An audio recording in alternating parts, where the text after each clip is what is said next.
No, I know. Oh, yeah. It's way better than it Or a was, chicken. I'll tell you that. Hey, or a chicken. Chicken, we just take the neck and stretch her. We need, We need to get them. yeah. He's home. He's COVID. Yeah. Yeah, yeah, he's gotta start it.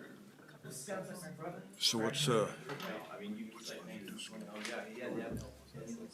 Yeah, my brother's It's right, Monty. So like your, He has to call your it. hips here, and then there's like a small.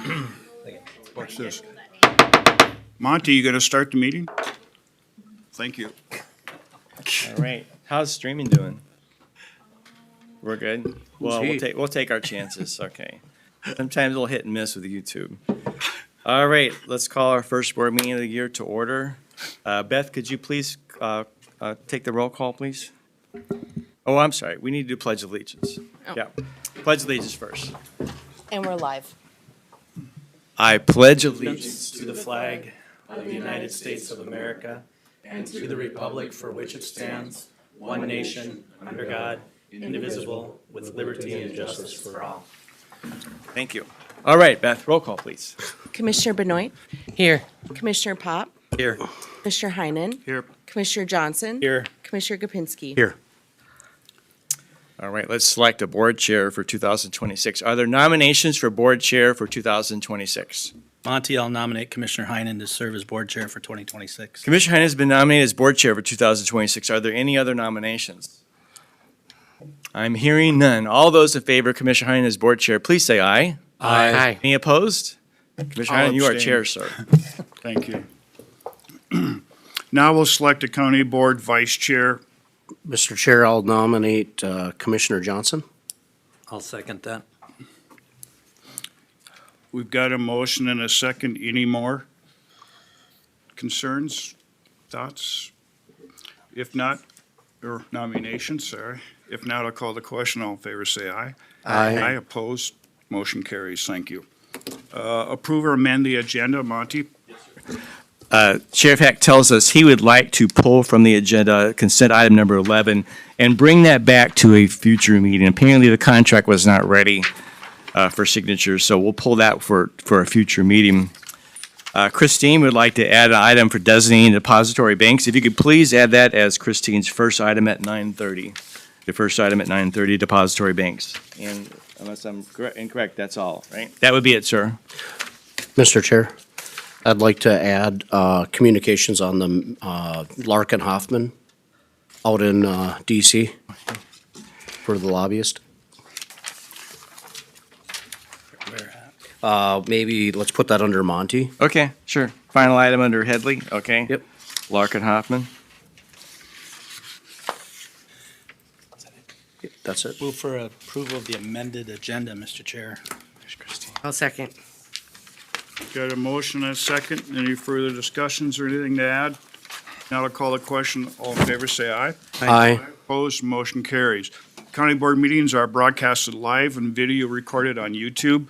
Please refrain from speaking from the audience area and come to the podium so that the viewers can hear you. The county board observes Robert's Rules of Order for its meetings, so please obtain the board's chair consent before addressing the county board. Public comments are generally reserved for the open forum segment or public hearings. However, thank you. However, public comment on the other agenda items may be allowed at the discretion of the board chair. As we begin today, please turn off cell phones or turn them on to vibrate. Thank you. Okay, next, open forum. Now, therefore, be it resolved, the Benton County Board of Commissioners does hereby adopt the following policies that govern the open forum section of the county board meeting. The purpose of the open forum section of the county board meetings is to allow public input and/or information to be presented to the board that does not require action by the board. Personal attacks of any kind against another person is not allowed. Campaign-type presentations are not allowed. The normal time limit is 5 minutes per speaker. The time limit may be shortened or extended at the discretion of the board chair. All important information is to be addressed to the Board of the Commissioners and not to the members of the audience. Speaker handouts are public information. The county may make copies of such handouts for the public if needed. The County Board Chair will ensure that the open forum policy is followed. First up, Carol.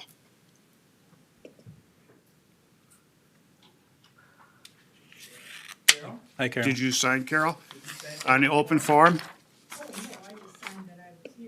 Oh, good. Mr. Half.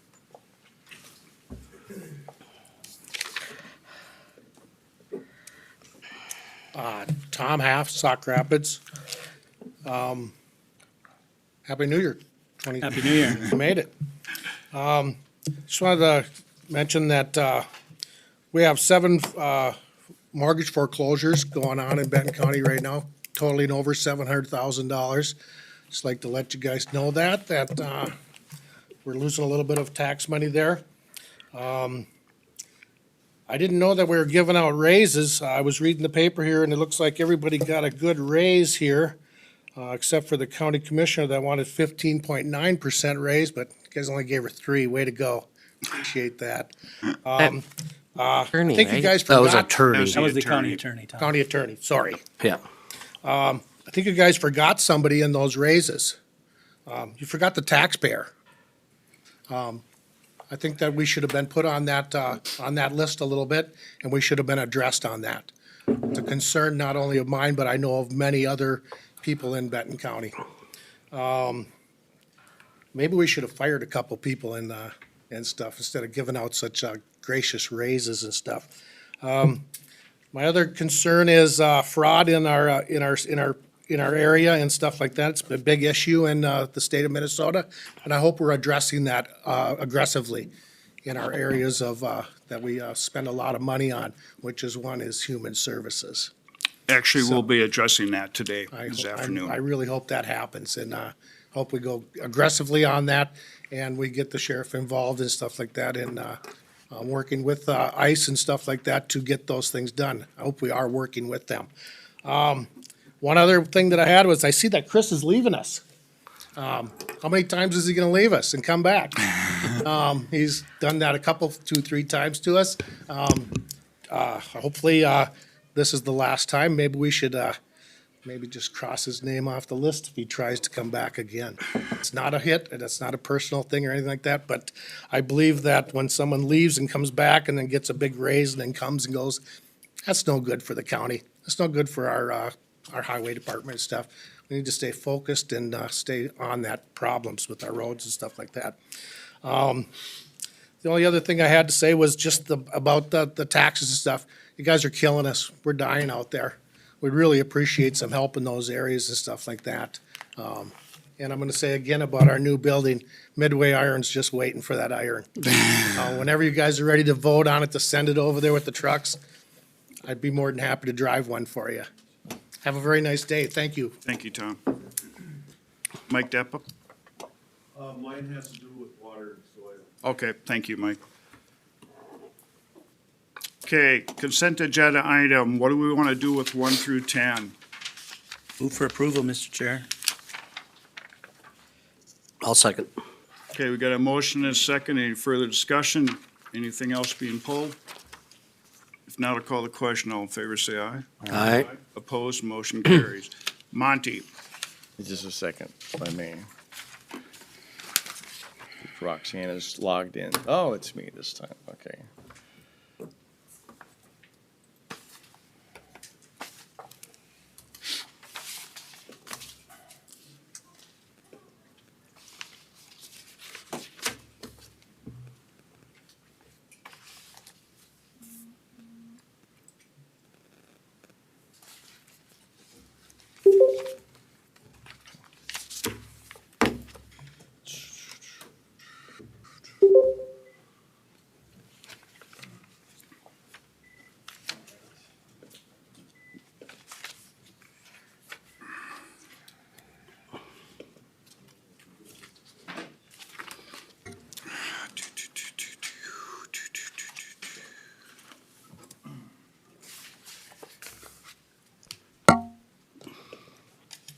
The first item, Mr. Chair, is to appoint an interim county engineer. You should see two items in your packet. There's an employment agreement, and secondly, a resolution. We obtained this sample employment agreement from Jackson County, and I think it serves us well. It addresses the compensation, the waiver of benefits, termination provisions, and so on. So I think it's a good agreement. It worked well for them. I think it works well for us as well, Mr. Chair. So again, we'd ask you to consider the employment agreement. And then the second item is the resolution, which names Stephen Bakowski as our interim county engineer. Commissioner, we had some discussion about this, is that MnDOT insists that this position be an employee rather than a contractor. So this accomplishes this and hopefully pleases MnDOT in that regard. So, and Steve, of course, is here, and perhaps he could come to the podium and say hi to you all and just get introduced. Hello, Mr. Chairman, members of the board. Good morning. Good morning. Morning. Just a quick background on my experience. I grew up outside of a small town, Flensburg, Minnesota, in Morrison County. Received my Bachelor of Science degree in Civil Engineering from North Dakota State University. And following that, then I took a job with Black & Veatch, a large consulting firm out of Kansas, and spent several years down there. When the assistant engineer retired at Morrison, was fortunate enough to be able to get that job and came back. After a number of years in that position, the board promoted me, and I spent 34 years as the County Engineer Public Works Director for Morrison County. I retired 4 years ago, but I'm looking forward to helping out for a few months to get, as you finish up your recruitment process. I know that takes some time, but I'm ready to caretake for a little while and then get out of the way. Appreciate it. Thank you Thank you very much. very much for stepping Yep. up. Appreciate that. So with that, Mr. Chair, looking for your motions on those two items, the Okay, board, we've got employment two agreement and then motions. the Motion resolution. one, approve the employment agreement. So moved. I'll second it. Okay, we've got a motion and a second. Any further discussion on that one? If not, I'll call the question. All in favor, say aye. Aye. Opposed, motion carries. The second one, a motion to approve the resolution appointing Steve. So moved, Mr. Bakowski. Chair. I'll second. Okay, we've got a motion and a second. Any further discussion on that? If not, I'll call the question. All in favor, say aye. Aye. Aye, opposed, motion carries. Thank you. Welcome. Monty. Thank you, Steve. Yep, thank you Thanks, very Steve. much. All right, Mr. Chair, may I move on to the next item? Yes, please. Yes, it's time to schedule the regular meetings for 2026. If the board adopts its schedule of meetings at the first meeting in January, then no further notice is needed after that point. The proposed schedule is on the back of this agenda item. It maintains the typical first and third Tuesday pattern at 9 a.m. with one exception. That'd be December 1st. That would be an evening meeting for purposes of truth and taxation. Again, that's December 1st at 6 p.m. That means, again, the TNT portion cannot occur until after 6 p.m. So we move that regular meeting to an evening meeting to satisfy the TNT requirements. Otherwise, again, it's the typical first and third at 9 a.m. Mr. Chair, Monty, is this calendar due at any certain time, the setting of these meetings? Obviously, we have to do it sooner than later, but is it due You need to set it the today? first meeting in January. Has to be Right. today. Yeah. Commissioner Johnson, concerns? Well, I just was gonna throw out the idea of looking at potential, maybe one or two other locations and potential time changes. We I can, like that we idea. can You always. certainly can. move Those that. just become special meetings. Right. You can. Of course, you So can change always them at- change the date, time, and location of a meeting. It just becomes a special meeting So then. would it be appropriate then for us to have that discussion at our goal session meeting and we could Absolutely, bring it sure. back You as an bet. We action could do item? that. But this, for better or worse, we need, at your first organization meeting of the year, you need to set your schedule of meetings for the year. I'll Yeah, move for so, approval then, Mr. Chair. Right. Now second. Okay, we got a motion and a second. Any further discussion on that? If not, I'll call the question. All in favor, say aye. Aye. Aye, opposed, motion carries. Thank you. Mr. Chair, if I could, Yes. Monty, just as a requirement then to put that on our goal session list, please. at the Yes, sir. Yeah, calendar. we'll do it. Thank You you. bet. Mr. Chair, Ms. Trout has the next item. Good morning, morning. Commissioners. Good morning. I am just following up on a policy item that I had brought to you prior when we were working on the budget. I'm looking for an approval and a signature on a software project agreement with its Information Systems Corporation. So what they'll be providing is a software solution that we will utilize at the county for, well, two purposes. One is to automate the process of approval of invoices. So right now, our process is very paper intensive. It's all printed and wet signatures on a voucher. And then right now, we store all of that information in a file cabinet, all paper copies. So this solution would also store all that information electronically, so that way everybody can have access to it as they need. So I got the agreement together, and I'm just looking for approval and the signature on the agreement. Is there any questions? Board, questions? Mr. Chair, I would imagine that this is gonna save us some time and money. Yeah, to measure money is really hard. It's more of a Right, I time agree. saver.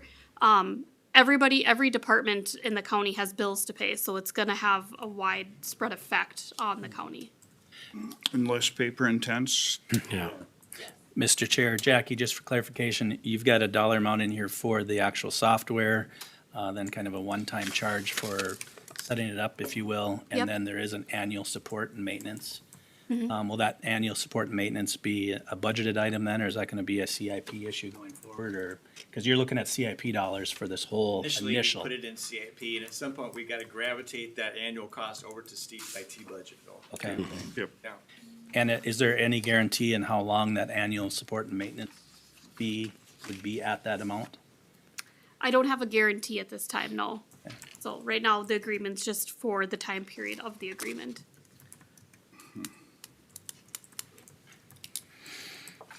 Okay. Board, what would you like to do? I guess one additional question, Mr. Chair, Jackie, any other counties that are using the software and have they seen their annual support and maintenance numbers change? Yeah, I have quite a list of, and I don't have the number in front of me, for some reason 16 sticks out in my head. But I'd have to confirm that I have other counties. The county that I got the most guidance from was Sibley County. They utilize this software. And I've asked her a lot of questions as I've been trying to get the agreement together and to see if this is the best fit for the county. And she has nothing but good things to say about it. It's really made a big difference in Sibley County. And I know we talked about this at budget time and about coming out of CIP. My only concern is what might happen with annual support and maintenance. Maybe other counties will jump in together. Well, yeah, MCCC or I don't know, but thoughts? Typically, I mean, they'll give you 6 months' notice that these are gonna go up, or 3 months these fees, these annual fees will go up, because there's gonna be a lot of people that are affected by it. Sure. And again, my only concern, we're gonna make the investment in the software, which I know we can do. It's what's gonna happen to the annual maintenance. Yeah. And is that something that could be negotiated at this time or not? I don't know. And where are we at on a timeline of ratifying this? Well, I know initially at the end of the year, there was a strong push to get this ratified because their prices were going up the first of the year. But they agreed to hold the current prices that they quoted me when I told them that I was gonna bring this to the first meeting of the year. So, to get this one, I think they're looking for the signature on it to hold that price. But it is something I can inquire about what they're looking at for future pricing. Yeah. Okay, thank you. You're welcome. Commissioner Gopinski? No, Okay.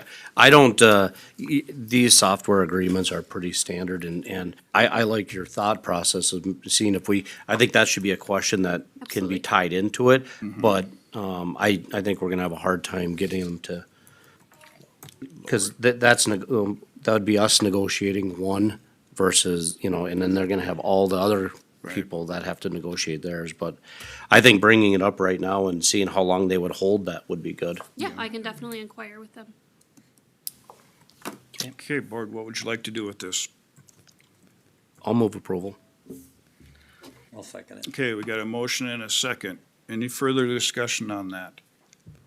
If not, I'll call the question. All in favor, say aye. Aye. Opposed, motion carries. Thank you. Thank you. Thanks, Jackie. Monty, keep going. All righty. Wait a Next minute. item was consideration Monty? of a vendor for Monty? furniture. Real quick, I think what Commissioner Johnson brought up is something that whenever we're doing software, might be a good thing to put in right away Yep. on any of these Well, agreements. At least Ask, give a 3 or 5 year Yep. Right. agreement yeah, on the maintenance. even if it's just a statement by the software company to say, we can't do this, but here's our typical, Or even if it is, I understand costs. Yep. inflate, I get that, but I just don't want a 10% surprise. Exactly. Yep. No, but I think anytime moving forward on these software agreements, we should at least ask the question before it comes here. We put it, yeah, can we, will we, Yeah. everything like Well, that. kind of like similar to what we did with the sheriff. Sure. Yep. Yep. Good point. Thank you. Okay, Monty, go ahead. The next item is a recommendation from your Government Center Building Committee on a furniture, fixtures, and equipment vendor.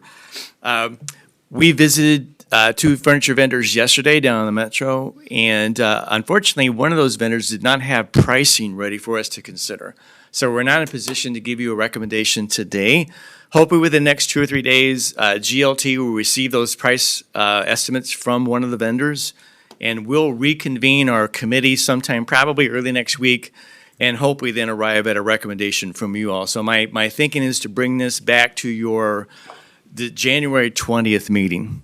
So that's our timeframe. Again, unfortunately, one of the vendors just did not have that estimate ready for us. Yep. Okay, thank you. Okay, so we'll bring that one back. Next one is, it's more of a first meeting of the year issue to review the policy manual. This document was created about 3 years ago, and it's a kind of a wide-ranging document of county board members' statutory responsibilities, how meetings are conducted, and so on. I put it here for your review. One thing I wanted to review more in detail, Mr. Chair, is the provisions regarding remote participation. I always want to check in and make sure that's still okay with you all. And if I can direct you to page 6, where it talks about remote participation. So, of course, you know, the laws were changed to allow board members to participate from a non-public location, provided that notice is published in your agenda. And as you may recall, we list the names of all board members in our agenda permanently, and we say that those members could be participating remotely. And there's some elements of this I want to again review, and these are really things that the board has decided as a matter of policy. And the first one is under bullet point A, the board may participate not more than 4 times per calendar year for regular board meetings and 4 times per year for committees of the whole. I want to ask the question, are you so comfortable with that particular policy? Is that working? I don't think none of us have ever had 4 at a time anyway. Mr. Chair, Monty, we had talked at one time too about location. Are we limited stateside? Can we join out of the country? To address vacation periods? Sure. I would need to pose that question to the state office, which sort of oversees this particular subject. There's an office within the Minnesota Department of Administration you can pose questions to. I don't have an answer for you on the out-of-country one. Certainly anywhere, I think it's been accepted that anywhere with the United States is fine. I would need to find out about the out-of-country one. For example, I used it during COVID out of the country. I talked to IT ahead of time, and they do a global net, to protect our systems. Yeah. And then he would just tie me in where I was with the Wi-Fi so that there wasn't issues with IT on our systems while I was out of the country. Of course, yep. Let me pose that question, I'll get an answer for you. Yep. So, then that again, so that's the 4 times for cows, 4 times for board meetings. I want to just again quickly review the other provisions is that if you do utilize this provision is we must be able to hear and see you if you're remote. At least one board member must be here present in the regular meeting location. All votes must be by roll call. And again, we publish everyone's names in the agenda as a permanent feature. That takes care of that posting requirement. So just to check in on whether or not these provisions are still okay with you all. Yeah. Okay. I Sounds good.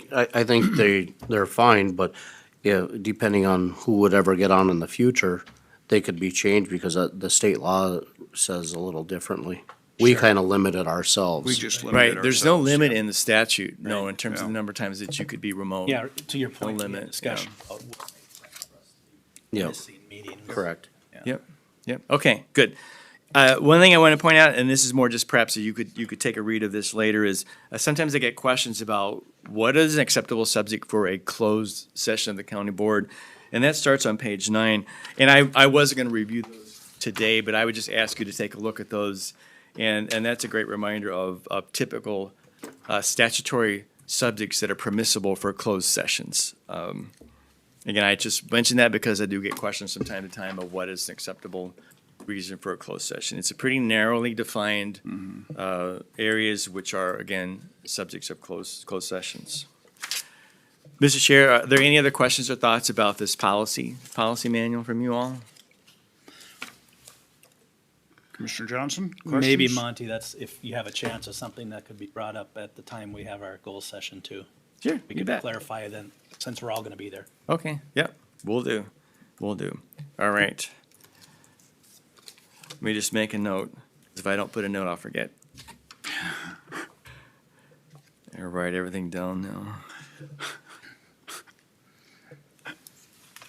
Mr. Chair, Yes, just a clarification, this is available to the public too, right? yes, Okay, It's not posted on our website. If you'd like me to, I will. yes. I think we should. I think it should Just be. make it, Yep. Okay, Open to the we'll public. put it on the county board page of the website. Okay. It is not on the website now. yep, good point there. That's another note for me to make. Okay, got it. I believe the next item is St. Cloud Regional Airport Authority. So, Mr. Chair, again, a little bit of history, and I know in this document, I should attribute this to an appreciation to Sherburne County for preparing this for us. And again, it's based upon discussion that occurred amongst the administrators of Stern, Sherburne, me, and then the City of St. Cloud administrator. So, but I want to acknowledge the work that Sherburne did to prepare this. They did a nice history on the first page of, well, how do we get to this point today? Well, you may recall there was, I know, at least one meeting of a couple of board members of us with Stearns County and the Airport Authority. And then ultimately there was a meeting of all the four parties, the city, the three counties, and I don't remember exactly how long ago that occurred. But there was then direction given to the administrators to get together and prepare a list of options for the four entities to consider. So we had 3 or 4 meetings to get you to this list today. And again, it's simply that. It's just various options for you all to consider. I believe Stearns County and Sherburne County have already discussed these issues in their board meetings. The City of St. Cloud, I don't believe, has done so yet. So I think my task was to share this with you all, get your feedback and discussions. Do any of these options appear of interest to you all? And I think ultimately the goal here is to find, is there a consensus amongst the four entities on some course of action?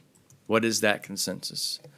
So I'm going to review this really quickly. So, Mr. Chair, the recommendations, they're not recommendations, they're options. I want to stress that options were broken into, I think we got 5 categories here. First is communications.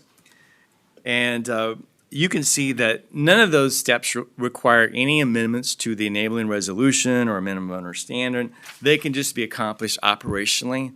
For example, you already see the monthly updates that are coming from the airport. You got that. That's a great step. There was an idea about having an annual briefing of each entity by the airport authority. Maybe that's a good idea. Then it gets more intensive when it talks about representation government structure. So you can see a range of options. One is, for example, where at one end of the continuum is where our airport authority representative would periodically update this board on what's going on. The second one is where each entity appoints an ex officio representative to the airport authority. The third one is where each entity you appoint a voting member of the airport authority, again, at your discretion. You don't have to, you just could if you wanted to. And then the fourth would be each entity must appoint a representative to the airport authority. So you kind of have this whole range of possible options. And you can see, for example, the last 2 do require amending the enabling resolution. And Sherburne put for you on the first page the process to amend the enabling resolution. It's on the bottom of the first page. And basically, it requires the consent of all 4 entities to amend the enabling resolution. So the city and the 3 counties would need to vote to approve amendments to the enabling resolution. So to have a county board member as a voting member of the authority, you'd have to amend the enabling resolution. Moving on, City of St. Cloud support. There was general, I think the recommendation there is, look, the city is providing certain services to the airport authority. That's really between the airport authority and the city to work out through a memorandum of agreement. They can negotiate what services they're going to ask the city to provide. That's really between those two entities. I think, the recommendation or the option is to encourage the city and the airport authority to continue working together on service provision. But again, leaving it up to them to decide what is the best business decision for the airport authority in terms of where it gets its services, right? Yeah. Regional sales tax, again, are encouraging that to continue I believe it expires in 2038. So to encourage that to be renewed, so resources continue to go to the airport authority from the regional sales tax. The last one, I think that there's really two, most key issues here in these options. And first, of course, is representation, and the second is a levy. And an option presented here basically is to create like a levy limit, so to speak, as a percentage of tax capacity. So the option identified here is a levy limit of 0.004%. The next door table on the other page shows you, well, what would 0.004% generate? And I believe this was done by the folks over at Stearns County. And it would generate $1,560,000, so a 0.004% tax capacity levy limit, so to speak. So, and I of course, this is, I think, just a number to get the discussion going. I guess it's a matter of consensus for what is the right levy limit. I guess that's for elected officials to decide. But this just gets the discussion started about, well, here's what a 0.004% levy limit would create. So it could be some other number. That would require a change to enabling resolution to impose a levy limit on the airport authority. You'd have to change the enabling resolution. So those are the items, Mr. Chair. Looking for your discussion, thoughts, feedback. Commissioner Kapinski. I've been on this committee with Commissioner Pop, when we tried to renegotiate this. This policy was put in place before a bunch of us were on. The problem I see right now is we don't have a way to get out unless it's voted, 3 out of the 4 have to vote that we get out. So now we gotta limit our exposure of this. And right now, they put a $1 million levy on us.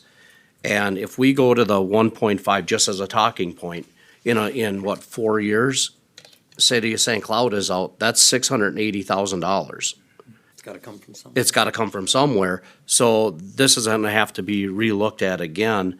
Or I think we need to peel that onion back right now and work with the City of St. Cloud and get them on board to make sure that money continues moving forward. So if I'm looking at the two biggest things is representation and levy. Number one, we need to limit the levy Right. on what they can do. And number two, until they become profitable, I think we need to have an elected official on. I think having an elected official on there by all parties would take care of that levy limit too, right away. Yes, To some extent, anyway. to some extent. anyway. Mr. Chair, or Oh, sorry. Chair, Ed, do you know if we have any indication from Stearns and Sherburne what their thoughts have been from their board meetings? Mr. Chair, I have received some feedback, but I think it's probably better for those counties to share with you in person Okay. what their consensus is on this matter. I don't want to mischaracterize it. We'll talk to So them I then. think they probably should talk for themselves about what is their position on this matter. Yeah. Commissioner Pop? So Monty, if we wanna change the agreement or anything like that, does it take a 4-0 vote or can? Yes. Yes. It does. It does, So that's, yeah. that's gonna be really hard. It is gonna be really hard, but it took a 4-0 vote to get this done. Right. Right. I mean, Well, yeah, to be quite honest, I think we need to get that bargaining party back to the table again and say, listen, there's a lot of things that have changed from the time this agreement was signed to the time, because you guys were told that we weren't gonna be levied for at least 10 years. Correct. So there's a lot of things that have changed in between here and there. So I think this needs to be wholeheartedly renegotiated. And I get the airport authority doesn't want to probably have elected officials on there. But I don't want to pay $1 million I'll let levy them either. speak for themselves. I'm not exactly Yeah. sure where they land on this issue. Well, and Commissioner Kapinski, to your point, just to clarify, the $1 million levy is spread with the three. With 3 counties. Yeah. Yep. It is, but it's still. But right now. Part of it, absolutely. Stearns County does not pay the city of St. Cloud. That's $680,000. Anybody who lives within the city of St. Cloud does not pay a levy Right. for the county portion of that. They pay their levy for the city portion, and at the end of that, 10 years. 10 years, Goes away. then the city of St. Cloud people come involved with the Stearns County portion of that. Right, that's true, right, yeah. Correct. But that doesn't, but regardless, that $680,000 of the city of St. Cloud goes away. Right. So there's a shortage right there that we're gonna be dealing with in 4 years. It actually, if I understand it right, it reduces the amounts of Stearns County in general. Yes. Because it includes the city The of city of St. Cloud. So, I mean, it ain't gonna make any difference to Benton County or Sherburne County. Yep. It'll just reduce the amount that Stearns County has to. And one of the things we need to get away from, and I've heard this many times, well, Benton County's portion is a cup of coffee or, per person. It's per capita. Right. So it's the same across the board in Stearns, in Sherburne. It just means that the other counties have more people, Right. more taxpayers. More It's tax the capacity. same across the board. Tax capacity. Yes. More parcels to tax. More, yes, exactly. More tax capacity. So we're in the same boat. We're all paying the same share. Just because Benton County is a lot smaller doesn't mean the factors are changed. Right. So, Ms. Chair, it says on the last page, it says, the administrator suggests these recommendations to be presented.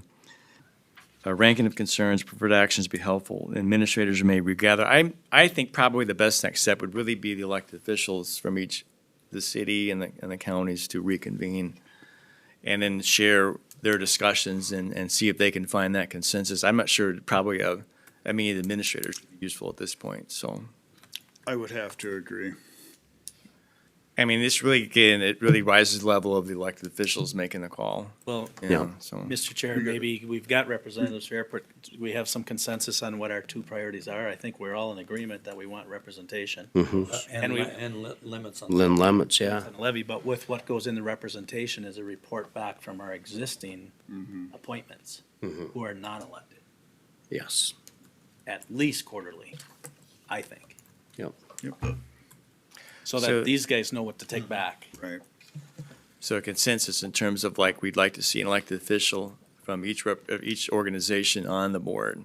And I- some type of levy limit. I guess the levy limit to be determined, what's the right number? I think if they can actually get to this point of having a elected official from each county and the city on the board, that's when the discussion can be made about the levy. Yep. The problem is remember, it's gonna take four entities to do that. I think our number one is limiting, from my standpoint, limiting our levy amount. Correct. But in a very, very close second, have an elected official on there. Because elected officials can still go to the meeting, we just can't vote. Well, and to Right. that point, Commissioner Kapinski, we're still in the driver's seat on the appointment. Correct. So, and all the counties are. Yep. So I will then communicate with the administrators and attempt to get a meeting set up amongst the four entities. Yep. Go from there. Okay. Then our representatives will be Commissioner Kapinski and Commissioner. But I think that was decided a while back, right? Yeah. It was, These two board yep. members are our reps to that effort. Yes, yes.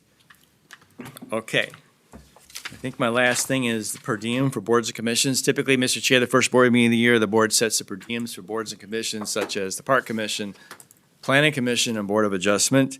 That per diem usually has followed the same per diem set for county board members. You may recall the board did make a change this year to allow for a higher per diem when a meeting or a series of meetings exceed 4 hours. So I want to ask you, do you want to apply that same pattern to these boards and commissions?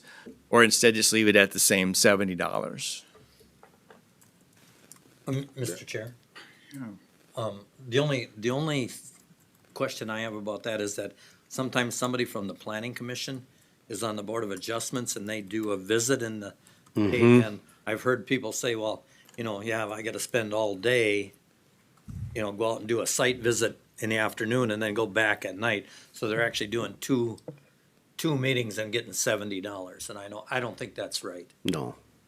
I mean, they're putting their time in. It's hard to find people to do some of that stuff. Roxanne? So I would think that we should compensate those people in a manner that would be right. So, Mr. Chair, can I ask Roxanne? Hey, Roxanne, I see you're with us online. Can you describe for us how the site visit and per diem is paid for members of Planning Commission, or is it proceed to Board of Adjustment? Board of Adjustments. Board of Adjustment. Can you just tell us how that works with the site visit payment and also the per diem? Yes, so they do get $10 per site visit, and then they do get mileage for each of those site visits as well. And then they In would get the, addition to the 70 for the meeting they in the get evening and mileage to come back to the meeting. so they get, that's what I thought. They're getting that site visit fee and then mileage and then per diem for that meeting that night. Yeah. How many site visits do they do usually that day? Did you hear that question, Roxanne? 1 to 2. Yeah. It's usually not too many, but I do understand it does take up a portion of the afternoon. but Roxanne, it could be one in Glendorado Township and one in Langola Township. Absolutely. Across the county, yeah. They do get mileage for that part. I agree Yeah, with that. But they're also spending that it's all too. spending the whole. Commissioner Pop, are you just suggesting that it mirrors what the county board would have? Yeah, well, that would be an easy way to do it, or Sure. do we want to do something outside of that for? I don't know how many members of Planning Commission are in Board of Adjustments. One. One? Oh. Oh, so that's one that we heard of, I Yeah. heard from. So I guess in this instance, it'd only be if you had like a really long planning commission meeting that went 4 hours or more. That probably doesn't happen very often.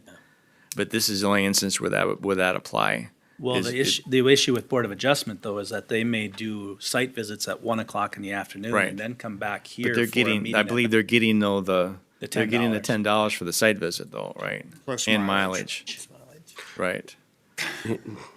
Yeah, So that really that isn't necessarily considered a meeting yeah. per se. I mean, is it Roxanne, do you publish those as because you may have a quorum? Yes. You do, okay, yeah. So you could have a quorum, so.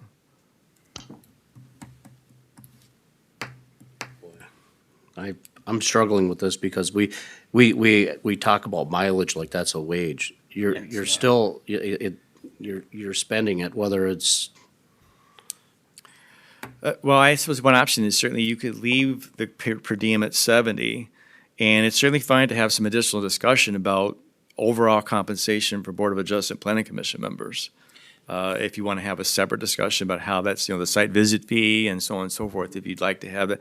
Is that really, Roxanne, correct me if I'm wrong, I don't really remember any changes to that compensation since I've been here. It's been very static, how Board of Adjustment Planning Commission members are compensated. So it's always been $10? Well, As far as I can remember. yeah. Roxanne, I think we're really dealing only with Board of Adjustment here. Planning Commission doesn't do site visits. They don't do site visits. Right. So it's only Board of Correct. Adjustment. So, what do other counties do? so does, if you're not on Planning Commission, does every Board of Adjustment just get $10 or do they get the 70? 70.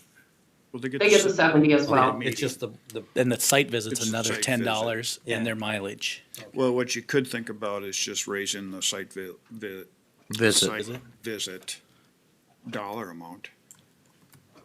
Of course, if you raise the site visit dollar amount, pretty soon you're at that $100. Hey, Roxanne, is that site visit dollar amount set forth in like an ordinance, or do you know where that lives? It's just set forth in what you're adopting right now for the per diems. Okay. Well, What do because I others- think if you went to the $100 over 4 hours, you gotta have the formula there that if they spend over 4 hours, then they're gonna get $100. Right. yeah, So at that point in time, it's better to just raise raise the the site per visit. site visit. Yeah. What do other counties do? I'm sorry, I don't have that information, so. With Roxanne? I do have that information, but I wasn't prepared to talk about it today, so I can get Yeah. information to you, just not right this minute. Okay, sure. Roxanne, generally, how long do they stay on a site visit? Do you know? Have an idea? 20 minutes, maybe? Yeah. I'm sorry, what was that? 20 minutes. 20 minutes?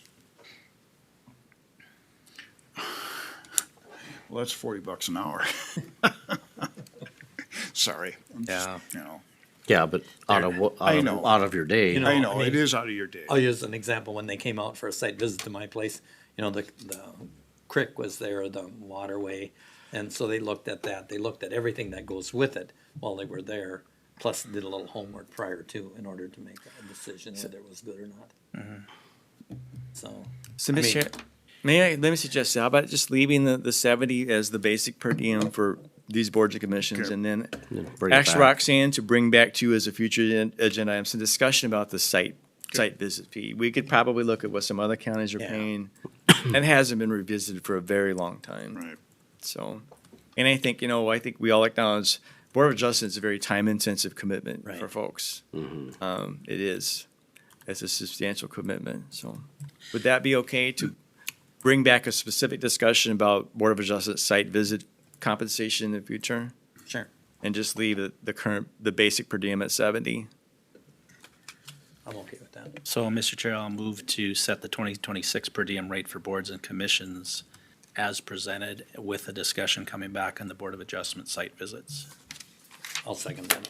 Okay, got a motion and a second. Any further discussion on that item? If not, I'll call the question. All in favor, say aye. Aye. Opposed, motion carries. Thank you. Christine, Nope, no, We got- the Larkin. sorry, I Larkin Hoffman. apologize. Mr. Chair, Jarrett. I know we, Commissioner Kapinski. I know, over the last couple of meetings, we've been talking about the national lobbyist with Larkin Hoffman and an additional cost to, or additional fee to the APO to cover that. And we had talked about 24 grand. Megan did get me that over here right before the meeting today, but I just want to, with everything going on with the governor's race and everything, we're already losing Senator Smith this year. Potentially, if Klobuchar jumps in the race and potentially she wins, we're losing another senator. I think we really need to hit this County Road 1 project hard. I think it's lined up for us with the Raise Build Grant. I think I think this is our year to hit it and get it, and both state and federally. So, I am gonna push hard to do the extra 24 to get Larkin Hoffman going on that. Face it, we've got a lot of problems in front of County Road 1, or in front of the high school on County Road 1. That whole stretch. And the more we get from, at some point, it's gotta be dealt with, no matter what. But if we can get the feds on board, which I do believe from our last trip out to DC, they are on board. I think through our bonding tours and everything like that, for the state area or the state side, I think they're on board. And pooling these together are gonna take away a lot of taxpayer, liability from our local area. So, Well, and I think you could concur that without them out there, we'd probably be lost. oh, I absolutely. mean, I think time we've, I was out there, you'd spend all your time trying to figure out what you're doing. well, how it is going at the state level, for us. Yeah. When, I mean- you need an answer for this, Commissioner Kapinski. Well, put Are it they this way, looking for it now? I would like to have a consensus on it now, and we would just have to probably sign it at the next board meeting, but I know it's 24 grand, but you look at what that project is from the 3 mile stretch, what is it, where's Chris left? 23 million 23 now million? with inflation, Yeah. probably higher. So, Mr. Chair, Commissioner Kapinski, just to clarify, this would be through APO though? Yes. This would be an APO or organized lobbyist group that would be shared within APO, So not just Benton County. we already pay into the APO, Right. which covers the APO portion of it. This would be an additional contract that the APO would manage, but it would be directly for us on whatever we need. Okay, So, one of the contributing factors to this is last year when we applied for this Raise Build Grant, Yeah. there was about $490 million available for it.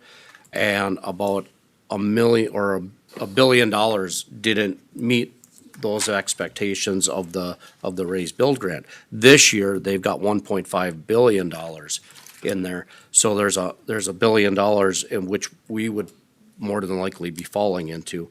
Not to mention, Congressman Emmer has lifted his, he still only gets 15 projects, but he doesn't have a dollar amount to live by right now, because he's the whip. The fortunate thing with this project is he could show a ton of support for it through the raise build grant, and it wouldn't come out of his 15 projects. We have met with Klobuchar's office, Smith's office, and Emmer's office, and all three are on board and would sign off on it and put pressure on the raise build grant to get this across the finish line. And he would help push that, being we did get 5 million. Correct. For that 29 Correct. round. I think this is good money well spent. This is something you want to bring back to the APO on Thursday then, Commissioner Kapinski? Preferably a consensus at least on where we're sitting, so I can give an update there. I mean, obviously, the APO is just the facilitator of that. This extra money would be whatever we need to lobby for the feds, like County Road 1. Mr. Chair, Commissioner Kapinski, Yep. is this a 1 year, or is The- the APO negotiating like the counties did for a 2-year package, or? This is a 1 year right now, but I foresee I foresee other entities, other counties, other cities getting involved as well, with additional funds. So what we're trying to do is we're trying to build we'll call it a larger agreement, a Central Minnesota agreement. So right now, the APO uses a lobbyist and we pay $48,000. Stearns County uses a lobbyist out there. They pay roughly $48,000. City of St. Cloud uses a lobbyist and they pay roughly $48,000. One of the things I brought to everybody after our last trip is, why don't we pool our money, make it a much larger contract for one lobbyist, and now instead of everybody being little fish in the sea, we become one big fish in their pond, and they work a lot harder for Central Minnesota. So that made a lot of sense to the lobbyists, and it's making a lot of sense to the other boards and councils, but it takes time to get through all the other boards. We have an immediate need right now Yes. with County Road 1, and we've got, I think, the best, we'll call it, reason why we need this. This will be our 4th year applying for it now, so I think that's our striking point. When we were out there the last time, we actually made a lot of innuendos on, how can you go up in one criteria, back in the other? It's all subjective on this raise build grant. And 2 years ago, I remember when Commissioner Heine and myself were out there, I brought that up to Luke from Emmer's office, and I said, so this is in the eyes of the beholder. Mm-hmm.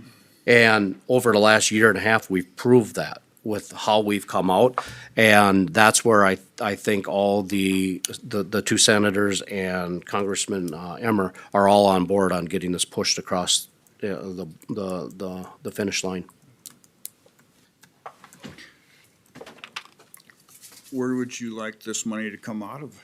That would be In a the Monty future. question. I'll have to give that some thought. At this point, we've got the budget for APO, but that's just limited to the DC representation. Yep. We're paying the Larkin-Hoppin State out of the board contingency. And of course, that would start to go down unless it gets replenished. Yep. So we need to talk about, so These raise grants are due, I believe, in February.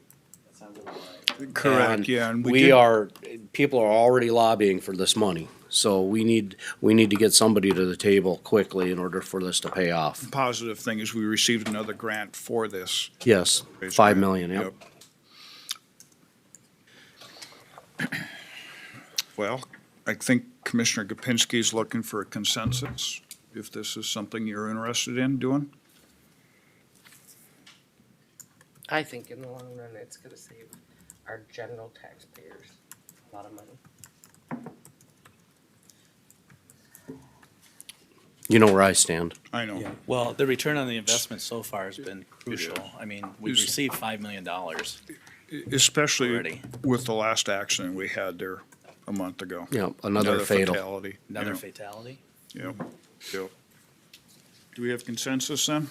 Yeah, I think Yeah. the timing is, if it wouldn't be for the timing, I think we'd probably have to take a second look at it, but I think that the timing is right. And I don't think if you're not successful this year, it's probably not gonna be successful. I would have to agree with that. Yep. I would And the agree. nice thing about this is Larkin handles our state with Grady.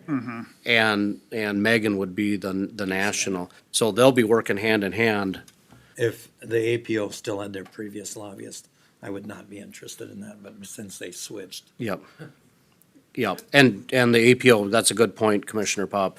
The APO did switch to Larkin Hoffman. Yeah. Yeah, From their prior. okay, All right, you got consensus. you good with it? I'm good. Okay. Okay, Christine? There's, Morning. Good morning. before you, we have a deed for the conveyance of property that we sold, county-owned property back in November. And the deed has been drafted by the county attorney's office, so we're just looking for a signature of the board chair.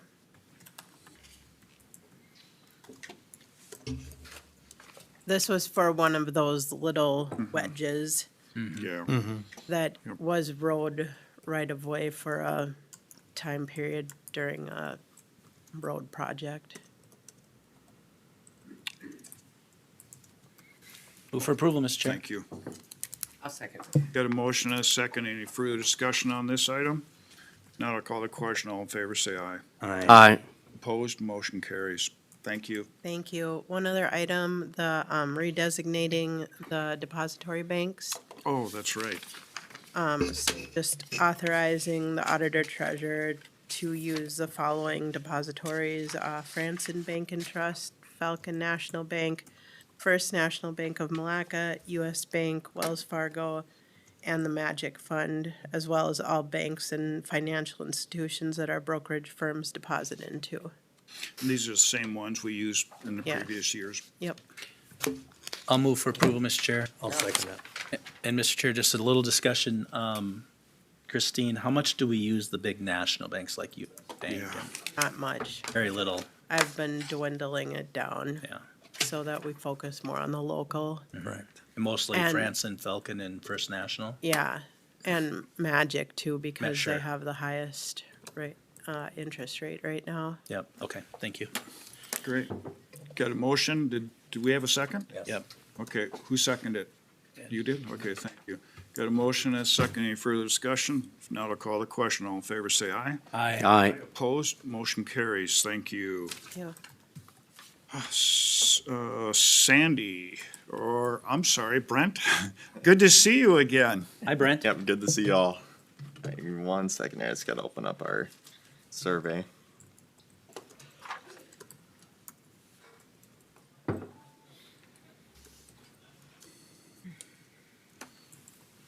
Maybe I can just start a little bit about, we started looking at this, so over the years, Human Services has had a number of customer satisfaction kind of surveys out by units. And a little over a year ago, we began looking at what could we do as a whole department that was an ongoing survey all of the time. So that's when Brenton and I started talking about this and looked at Crow Wing County that, I don't do any of the techie part, that's all him, but how to model after Crow Wing counties and their customer satisfaction survey. And then we brought that to the whole county so that different departments could also use the survey. But I'll let him talk about the techie part. Yeah, so like Sandy said, we got the idea from Crow Wing County, and then of course I made some adjustments to how we're doing our survey and how frequently it's being updated. I know they did like quarterly stuff. Ours are all being pulled in daily. So everybody has those up-to-date surveys within 24 hours. So clients can leave information in these surveys, and I'll go over here in just a second on what is all included in those surveys. But the surveys are being rolled out in QR codes and then also on email signatures. So it's kind of our primary tactic to allow people to fill out those surveys. So there's about 4 questions in there that have, they're based on like a point scale from 0 to 5, 5 being the highest, 0 being the lowest. And I'll show you those in just a second here as well too. And so the survey was designed so that it's pretty generic so that any departments that want to be involved on it can be. And as of right now, most departments have been. I'll show you that list here in just a second. So when you go and select that survey link or follow that QR code, brings you to this landing page, which is mobile friendly as well too. You can fill out, this is optional, your name or organization, whether you're a Benton County staff, client, or community partner. And so we can filter everything out that way. And then here are all the departments that have opted in for this survey. And then for the 4 questions that were graded on that 0 to 5 scale, it's asking if the service and information that they received was provided in a professional manner, if it was complete and accurate information, and if the staff was friendly and respectful, and then also an overall experience, and if that was satisfactory. Individuals do have the option to fill out comments as well too, and contact information. Maybe they want to be contacted regarding something that had happened. And so that's the whole survey. I wanted to keep it nice and short. The idea was to keep it under 10 questions. As you can see, we got it to 11, but I think that's the goal, is to hopefully get as many of these surveys as possible to take in some of that feedback. Anybody have any questions? All right. And then just a quick summary of what human services surveys have come back. Most of them have come back very positive. So it's on a 5 scale rating, with 5 being the highest. We've received 48 from the county, from different county staff, with a approval rating of 4.7, 20 clients of approval rating of 4.8, and 21 partners of approval rate of 4.9. Now, this has only been in action since last March. We do this a little differently than Crow Wing County does. In Crow Wing County, they require every employee to get 20 surveys responses back. That's part of their performance review. So there's a lot of pressure on the employee to go out and try to get these responses back. We don't do that. We just expect that customers can respond back as they choose and as they wish, and realizing that often we're going to get either the very positive or the very negative. Some people will respond, but if you're going to take the energy to respond, it could be either way. But so far, mostly all very positive. Good, great. Very good information. Great. Thank you, Thank Sandy. you Thank for you, that. Brent. Thank you. Next. Next, so kind of definitely in response to news that's been all over the TV, we heard about it there. Apparently, the state heard about it there as well as social media about the looking into fraud in childcare settings. As you know, we do have a fraud investigator employed through Human Services, but that fraud investigator within Human Services looks at the kind of fraud that individuals do. So if you're defrauding the government through your application for medical assistance and saying you have no income, for example, and you do. This type of fraud that's by providers is investigated by the state. So this is not the kind of fraud that we investigate, but I thought you'd want to understand how our grant works and how the program and the money flows. So I've asked Nina Wegman and Janelle Shabluski to come up and explain how that works in Benton County in particular.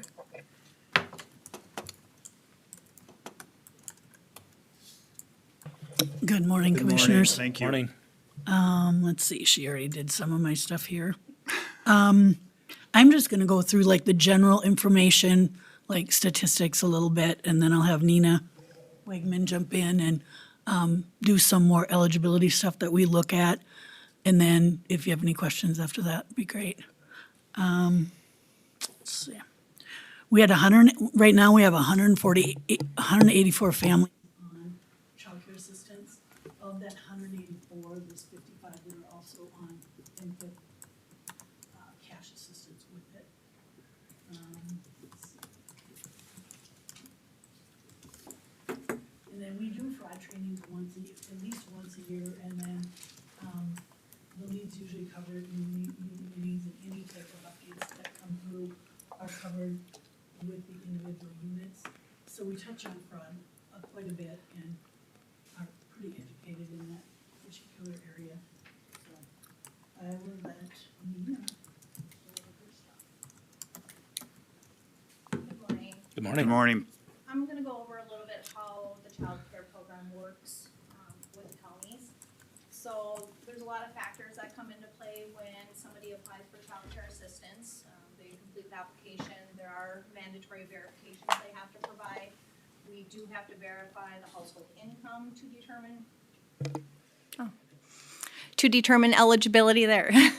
To determine eligibility, we also have to verify the relationship from the parent or the adult applying for childcare to that child that they're requesting childcare assistance for. We also have to verify what type of activity they're doing to qualify for the childcare assistance program. There are what we call minimum activity requirements. So they have to be working a minimum of 20 hours per week. They could also request childcare to do job searching. That is limited to 20 hours per week or 240 hours per calendar year per person. They could request it for education, whether it's finishing high school for the younger kids or post-secondary education. They have to meet our post-secondary education plan requirements in order for education to be approved. Or if they are on the MFIP cash program, they usually are working with our employment services provider, and then they develop what we call an employment plan. And they could have a range of activities in that employment plan, and based on that employment plan is what their childcare would be authorized under. The way we authorize childcare hours is by those minimum activity requirements. They are required to provide work schedules to verify their hours of employment. We also have to verify the school schedule of any children attending school of any kind.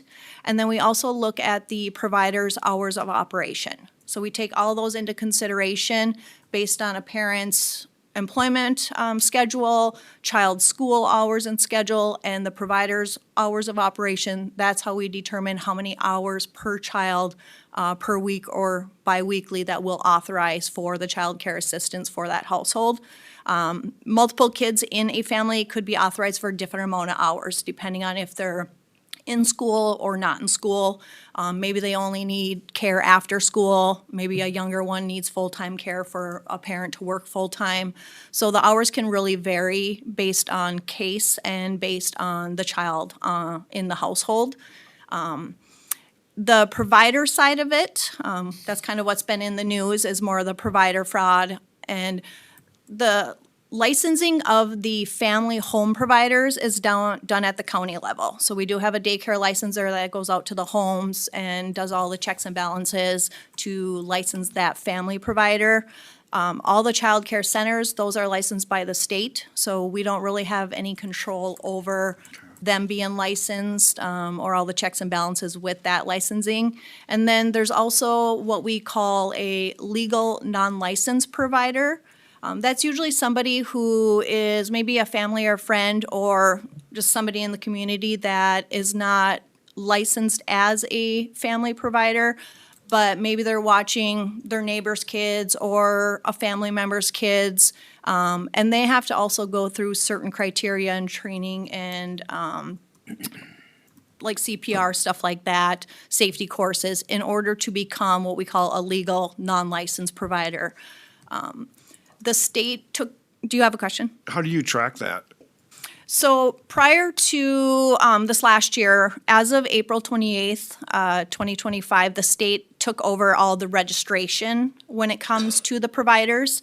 But prior to that, the county did the registering of the providers, and then the legal non-licensed, we actually have a policy we have to follow based on the relationship of the child they're watching and the age of the child. There are certain training requirements they had to complete, and they also have to do a background check and pass that background check in order to become a legal non-licensed provider for the child care program. So we at the county were the ones keeping an eye on the training, making sure they had all the required training and, checks and balances in order to authorize them as a legal non-license. And then as of April of last year, the state has taken over all the registration for all types of providers.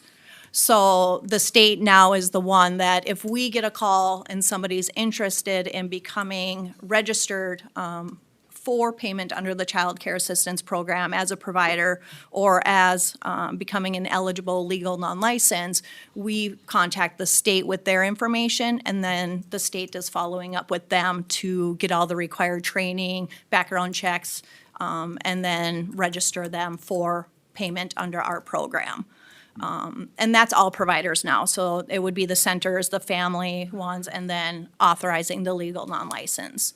So if a provider is not registered with the state now, then they're not eligible for payment. Or if they don't meet all the requirements, they're not gonna be eligible for payment under the Child Care Assistance Program. So, Mr. Chair, so two questions. How much fraud are we seeing in applications? application fraud, I don't feel we see a lot. I feel a lot of times because of those minimum requirements to be eligible for child care assistance, if they don't meet them or they don't provide the mandatory verifications we need, their application's gonna get denied.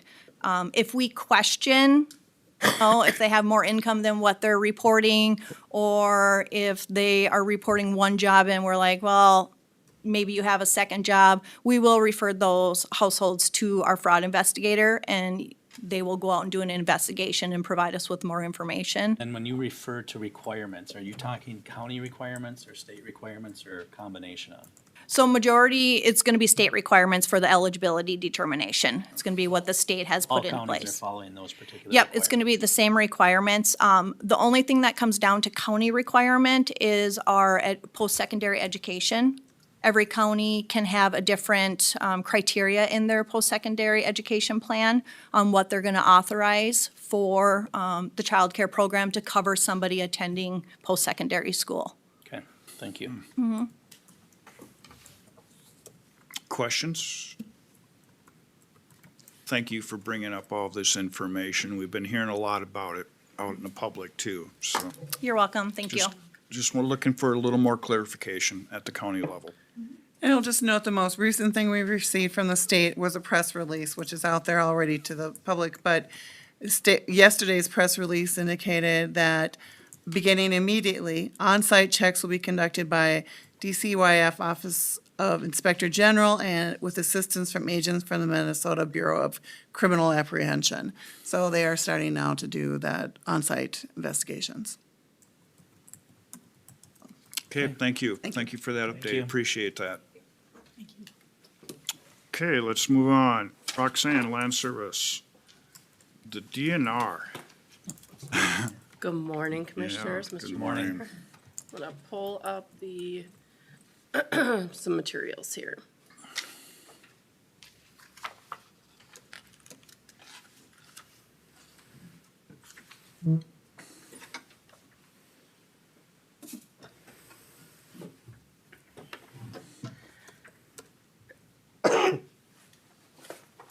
Okay. Excuse me. So the DNR has started their preliminary map corrections, and we received notice in December of these preliminary corrections to the map. And I've got the map up here on the screen. And so what they're proposing is actually 4 corrections. In the letter that they sent out, they said 10 corrections. I did reach out to them. That was an error. 4 corrections are all that's being proposed in Benton County.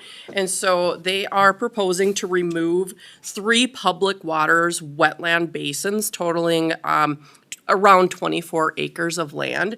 And those are in Langola, Alberta, and Minden townships. They're designated by the red circles. Those are the wetland basins that are proposed to be removed. And then they are proposing an addition of roughly close to a half-mile segment, and that is in Graham Township. It's kind of by the Rice Sportsman's property there along Highway 25. So that is their only proposed addition of public waters, and it would be a segment of public waterway, not a water basin, not a wetland basin or anything like that. The public comment period started December 27th, and it's open until February 25th, I believe. I've got the timeline up here, just to kind of give you an idea of what that looks like. So we're at the process here where the county public meeting will be held on January 26th over at the Foley High School, and that's at 6 p.m. The public comment period ends February 25th. And so they're just looking to make corrections from errors that occurred back in the 70s and 80s. I think this actually is less intense than I was anticipating. I did look at some of the other counties that are going, so currently Aitkin, Benton, Blue Earth, and Clay County are under public comment. And then under preliminary review are Brown, Chisago, Crow Wing, and Douglas. And they're seeing a lot more corrections than Benton County. Any questions for me? There is a specific process that must be followed. They have an online form for submitting comments if there's comments that we would want to put forth. Otherwise, the public hearing is on January 26th. Okay. Yeah, Mr. Chair, I don't think I was totally surprised that it was that little, Yeah, but actually the one that was deleted was very close to me, so. okay. It's like, yeah, I mean, Mike, you got a question? I'll let you speak. Can you list a section and parcel? Oh, you can get that from Roxanne. Yeah, she can list that for you. I can provide you with that. You're looking at the one that's added or the one that's deleted or all of them? All three of them, yeah. Yep. Or four of them. I can just, if you want to come to my office right after this, we can touch base. Okay, thank you. Okay, anything else for Roxanne? Thank you. Thank you. All Thank right, you very thank you. much.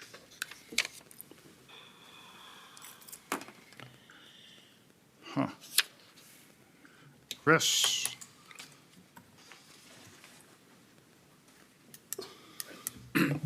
Well, good morning, Commissioners. Good morning. Morning. The item I have before you today is the sales tax item. As you recall, last month in December, on December 16th, we had a public hearing to consider reauthorization of our sales tax resolution. Once again, this is the sales tax for transportation projects that we already have in Benton County. It is 0.5%, and it must go to specific transportation projects. So we're not imposing any additional tax. We're just basically wanting to use it for more things than what we originally established. At the public hearing we had last month, there was a couple changes that were requested. One of them, as we see on this map, was this road right here, County Road 82. It was originally proposed that we would just do the project from County Road 84 up to State Highway 25, and the changes being made to continue that whole stretch from County Road 13 up to State Highway 25. The other projects we were listed was County Road 65. Originally, it was shown to stop at 22, and it was recommended after the public hearing to extend that all the way to the Morrison County line. The other projects being added to the sales tax list, as discussed, was Mayhew Lake Road from State Highway 23 up to CSAH 29, and the reconstruction of County Road 25 between State Highway 95 and 23. The other one, the last one was, I shouldn't say the last one, reconstruction of CSAH 9 from State Highway 95 to CSAH 4, and then this gravel road, this 1 mile stretch of gravel road of 72 between 22 and the Morrison County line. So all those projects now appear on the list of projects eligible to receive the sales tax proceeds. Mr. Chair, Chris, if I could, I was reading through this a couple times and I'm trying to make sure I understand it. Item 11 and 21 to me do not make sense. And I want to make sure that we have them listed correctly. You're right. So item 11 is a project that was already on the first authorization that we did. And this is County Road 84 in, oh, I shouldn't have closed it, in Gilman. Yep. So that's the east-west road, Yes. basically reconstructing Gilman up to 82. Yep. So then item 21 should say, oh, that should say County Road 82. County Road 82 from 13 to 25. So that is a typo in the resolution. So 11's correct and 21 needs to be corrected. Yes. Okay.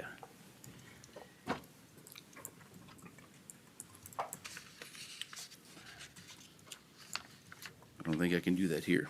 But So 11 again though, County Road 84, so from Gilman to County Road 82, and then north to Trunk Highway 25, is how you're describing it?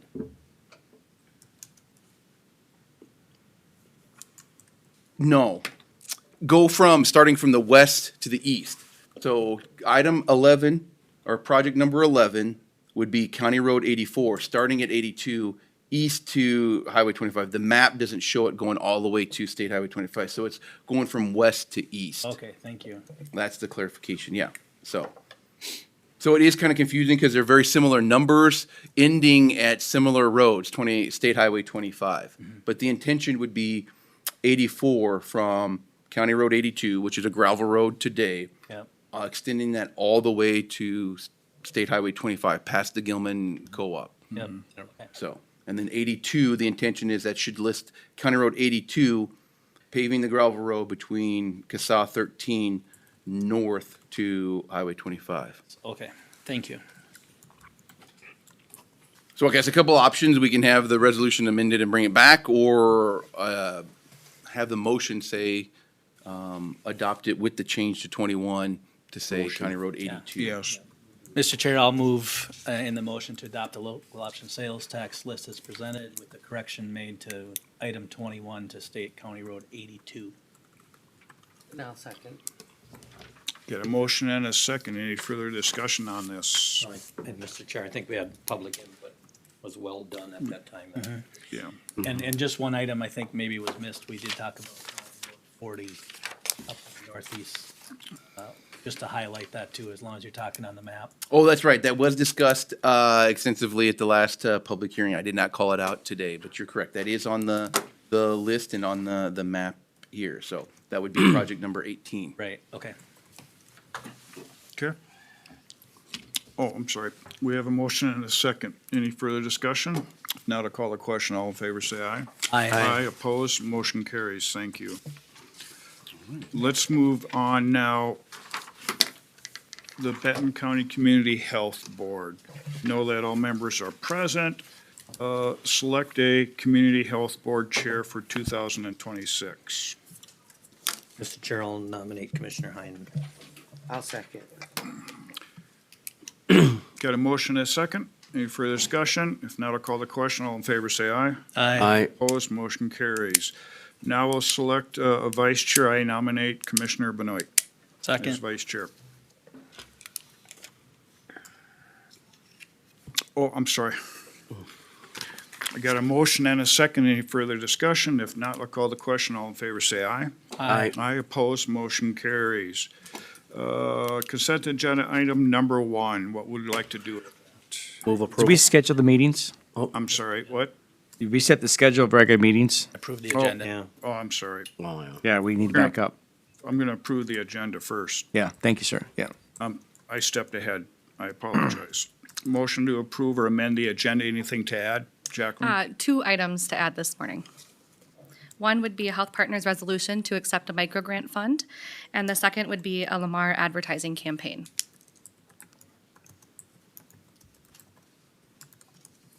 Move for approval of the amended agenda, Mr. Chair. I'll second. Okay, we got a motion and a second. Thanks. Thank you. Anything else? If not, we'll call the question. All in favor, say aye. Aye, opposed, motion carries. Thank you. Schedule the regular meetings of the Community Health Board. Mr. Chair, I move that we schedule them to mirror the county board schedule. I'll second. Okay, got a motion and a second on that. Any further discussion? If not, I'll call the question. All in favor, say aye. Aye. Aye, opposed, motion carries. Now we'll go to the consent item number 1. What would you like to do with that? Move approval. I'll second. Okay, got a motion and a second. Any further discussion? If not, I'll call the question. All in favor, say aye. Aye. Opposed, motion carries. Jacqueline, consider the contract agreement, RNC Consulting. Yes, well, good morning, Commissioners and Good morning. Commissioner. So as you may recall, this is a contract I introduced at our last Committee of the Whole meeting as it pertains to our Central Minnesota Alliance. Basically, our Public Health Department's looking to engage with, in a contract with RNC Consulting to really support our CHA and CHIP process, our Community Health Improvement Plan and Community Health Assessment process. It will include activities outlined in the agreement, but a lot of focus will be put on our data infrastructure and data capacity, and especially around technical assistance around our foundational public health responsibilities. Essentially, 100% of the costs will be covered through our state innovations funding contract. That, if you recall, that contract is an $800,000, $800,000 contract with the state of Minnesota. Benton County applied for it on behalf of the Central Minnesota Alliance. Really, throughout this last year, Central Minnesota Alliance has been working on a joint collaboration agreement. However, in the meantime, we're not prepared with that agreement yet. It still needs to go through all the 3 county boards, and we have a lot of logistical items that need to take place. So we want to maximize our grant funds while we have them and would like to contract the services out in the meantime. So that is the contract before you today. I would just be looking for board approval for us to get moving with this contract. Questions, board? Mr. Chair, Jacqueline, just to clarify, no direct levy impact? No, this contract will be 100% out of our state innovations funds. Yeah. Yep. Any other questions? And I'll add, MDH has already approved the use of funds as well, so. I'll make a motion to. No second. Okay, we got a motion and a second to approve the contract.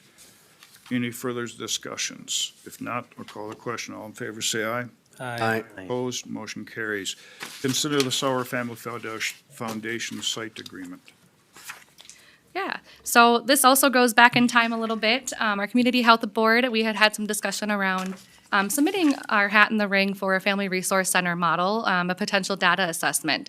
So Benton County Public Health, after that approval, submitted a grant application to the Sauer Family Foundation.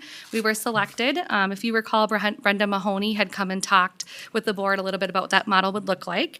So we were approved and elected and awarded a $50,500 grant for us to be able to do a 9-month data assessment. So we'll be beginning to conduct that assessment following board approval and contract signatures. So that's what's before you today. Commissioner Johnson? You're probably going to get tired of me asking That's this, okay. Jacqueline, but no levy impact, and this is an actual family foundation grant. These are incoming grant dollars. Yep, Thank you. yep, 50,500.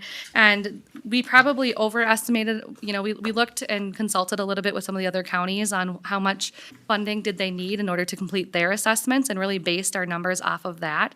So that 50,500 is our best estimate of what it would cost for us to complete that assessment. So, Thank yep. you.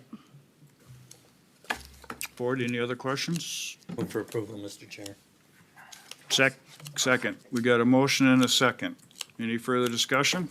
Now to call the question. All in favor, say aye. Aye. Aye opposed, motion carries. Thank you. Dental coordinator updates. Yes, so I have Tessa here with us today who will provide an update around the work that she's been doing as our regional dental coordinator, our community health specialist with Benton County. I'm going to pull up her presentation here and then I will pass out copies for you as well. And then following Tessa's presentation, I'll give a funding update on where dental is at as well. Let's see, share.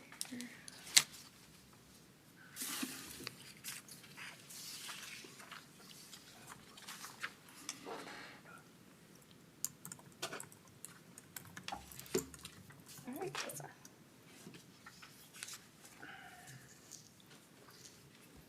Good morning, Commissioners. Good morning. As Jacqueline mentioned, my name's Tessa. I am the Region 7W Dental Coordinator. And I'm just going to give a short update on what we've been doing pertaining to dental. So first, I just wanted to highlight some projects and outcomes from 2025. So we provided oral health education at 10 outreach events throughout the region. some in Benton County, some in Sherburne, some in Wright, and some in Stearns. Throughout these outreach events, we provided about 550 toothbrush kits to the community. All of these supplies were donated to public health from the health plans or the Minnesota Department of Health. So none of them were purchased by us. They were given to us and we distributed them out. At these events, we also provided fluoride varnish for any families that were interested. And then we also helped individuals get connected to care. So whether that was at the outreach events when they interacted with us, or whether it was them calling us and us connecting them to care from there. And then also I compiled healthcare access data to highlight the gaps and the services that are needed in our community. That's one of the packets that was passed out to you. You may have seen it in the past. We just added some updates to it and recently shared it with the Foley City Council, so wanted to share it with you as well.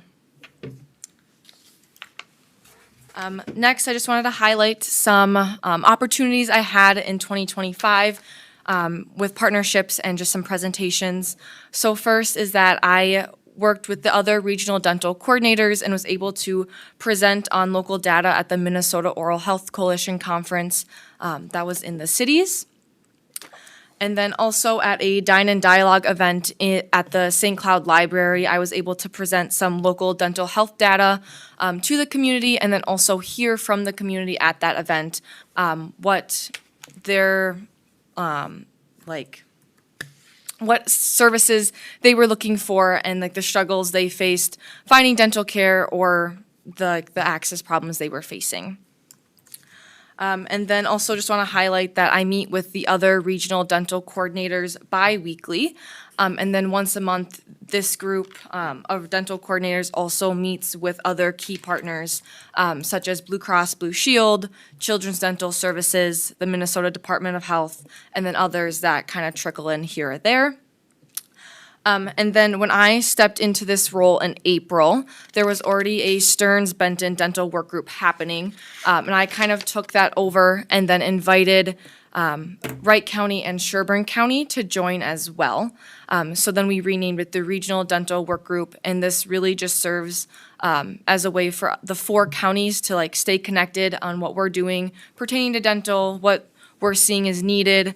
CentraCare is also invited to that meeting, and they are also working on some dental initiatives, so it's kind of just a way for all of us to stay connected and not duplicate services where it's not needed. And then I just wanted to highlight some things that are already planned for 2026. So first, February is National Children's Oral Health Month. So during this month, I have reached out to some schools, and I will be going to some schools to provide oral health education, mainly to first grade, as first grade is when children usually start brushing their teeth by themselves. And then there is a program through Delta Dental that schools have signed up for called the Smiles at School program, and Delta Dental then donates toothbrushes, toothpaste, floss, water bottles to these first grade classes. So the schools sign up for it, and then all that supplies gets shipped directly to the schools. And then when I'm giving education to the schools will pass out these supplies to the first graders, so that way they can go home and create these healthy oral health habits. And then also I will be providing fluoride varnish at conference nights, so after school, for any families that are interested. It's obviously not mandated, it's optional. So just offering that service for families, and then also helping connect them to care if they have questions on how to find care. I'm also there to help navigate that.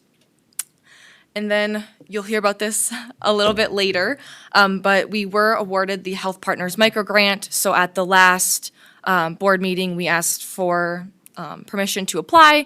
We applied, and then we were awarded it, so we will bring it to you guys to accept this funding. And if given approval to accept, we will use the funding to bring mobile clinics to Benton County to help increase access to dental care. And then finally, there is an online dental referral form that is live already, and it's on the Benton County Public Health website.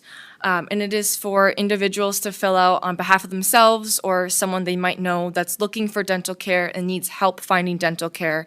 So when they fill out the form and submit it, I get a copy of it, and I'm able to reach out to that individual needing care to help them get connected and find these dental services that they need. And then finally, I just wanted to highlight the dental coordinators reach throughout Minnesota. So this data is from Blue Cross Blue Shield. So there are 6 dental coordinators throughout Minnesota in total. And this just kind of highlights the work that we have done all together. So this is from January 2025 to September 2025, so about 3/4 of a year. And you'll see that about 21,700 people were interacted with. Now, this is a rough estimate, just our best guess.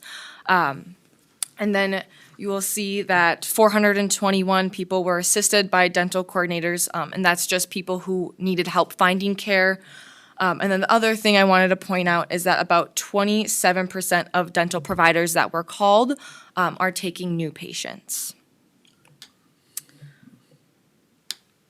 That is all I have. If you have questions for me right now, happy to answer them. Otherwise, my email and phone number are on here. You can always reach out at any time. Any questions? Mr. Chair, just a quick comment. I just want to thank Tessa and Mariah again for attending our redevelopment discussion we had with the city of Foley. I think that was helpful to have you there and put out the options that we're potentially looking at. So thank you. Yeah, thanks for having us. Great, thank you. Thank you. Thank you. All right, and then I just wanted to give an update on the funding from Blue Cross Blue Shield. So as the end of the year closed out, Blue Cross Blue Shield has not yet secured additional funding for the calendar year of 2026. However, in anticipation of that, I have looked at other alternate funding sources and have approval from the state of Minnesota to authorize some additional funding that we have from grants for public health to sustain Tessa's position. So MDH is also working on a sustainability plan for these regional dental coordinators because they have shown such an impact across the state on addressing the systems change and the need for access to dental services. So the MDH is currently working on a contract with each of the counties who host a regional dental coordinator. In the meantime, they'll be sending over $15,000 to help sustain. We have our workforce infrastructure funding that we can utilize for Tessa, which MDH has already approved us to sustain for dental work, as well as remaining Blue Cross Blue Shield funds because Tessa did not start until the second quarter. So we still have around 26,000 of those funds remaining out of the 75,000 that we started with. So I think we're looking okay for the full calendar year of 2026 and utilizing the grants that we have, but wanted to give you that update as well. So. Great, thank you. Thank you. Health Partners, micro grant. Yeah, so as Tessa mentioned, this was an add-on. So when I started this morning, we received the check from Health Partners. So in your handout is the resolution to simply just accept the micro grant award. Because it is just a small award amount, there is no contract, it's just the check that we received. So this resolution would allow us to cash the check and for Tessa to coordinate those dental mobile visits. Yeah. Move approval. Second. We got a motion and a second. Any further discussion on this? If not, I'll call the question. All in favor, say aye. Aye. Opposed, motion carries. Lemire of St. Cloud contract. Yes, so also hot off the press this morning, the Lamar contract for St. Cloud. In the past, we had run an advertising campaign. We'd like to rerun a campaign using our COVID dollars that we have through March. This campaign would start on January 20th and would run through, I think it's March 29th or end of March, utilizing our COVID grant that we have. Already received prior authorization from Minnesota Department of Health to use those grant dollars. So just looking for approval of this contract with Lamar so that we can have this effective on the 20th of January. Commissioner Johnson? Any questions? I'll make a motion to approve. Got a motion? Second. Got a motion and a second. Any further discussion? If not, I'll call the question. All in favor, say aye. Aye. Aye. Opposed? Motion carries. Thank you. Jacqueline, anything else? I don't have any other agenda items. I could make a comment. You'll see come out in your email shortly a year in review publication from the Public Health Department that one of our community health specialists has worked on, Emma Hansen. I hope that each of the community health board members will find that helpful. And if, as you read through the year in review, it is on the longer side. It's an overview of the work that happened in the Public Health Department over the last year. But as you read through that, if you find any topics that are interesting to you or that you'd like to learn more about, if you want to reach out, let me know, and I'll have that person join me at a future board meeting to give updates. So Great. looking Thank forward you. for that to come out. Yeah, I'm really proud of all the work that they accomplished in 2025. So happy to share that. Thank you. Thank you. With that, we'll adjourn the Benton County We'll adjourn the Benton County Community Health Board at 10:39, turn it back over to the board chair, and we're gonna go on ditch authority. Note that all the members are present, and so we'll call to order the Benton County Ditch Authority.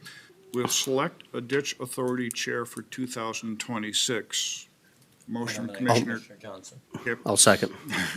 We got a motion and a second for Commissioner Johnson to be chair.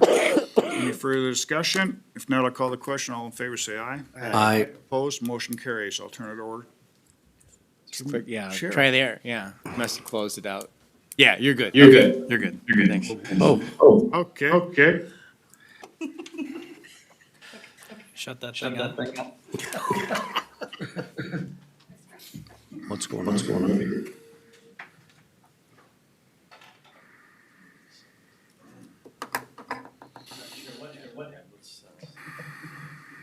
Let's just close it out. Yeah, usually when you get an echo, that means that someone may have it enabled, oh, it's on twice. That's why. They opened it again. It's on twice. We're fine. Okay. All right, thank you, Mr. Chair.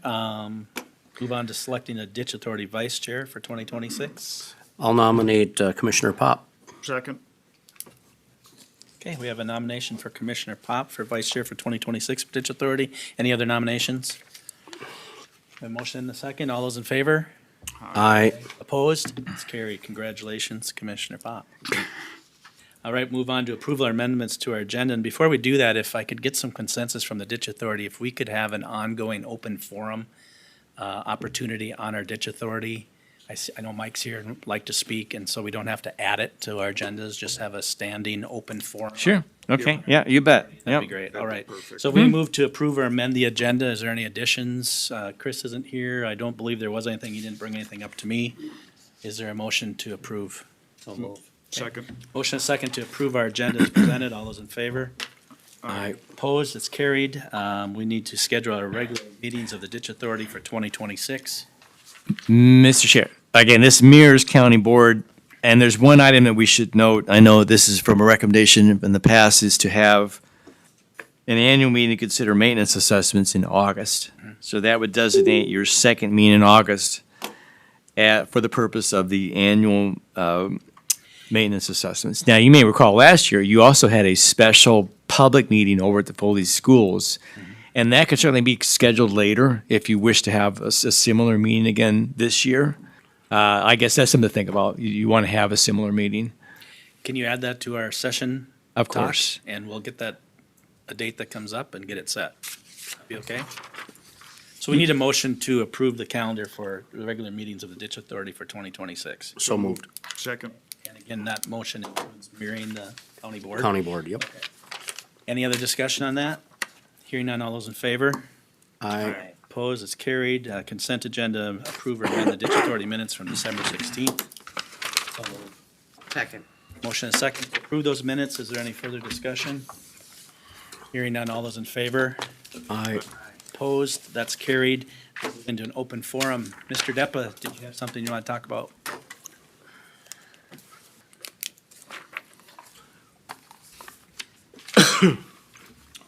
Good morning, everybody. Good morning. I'd like to talk to you about ditch number 7.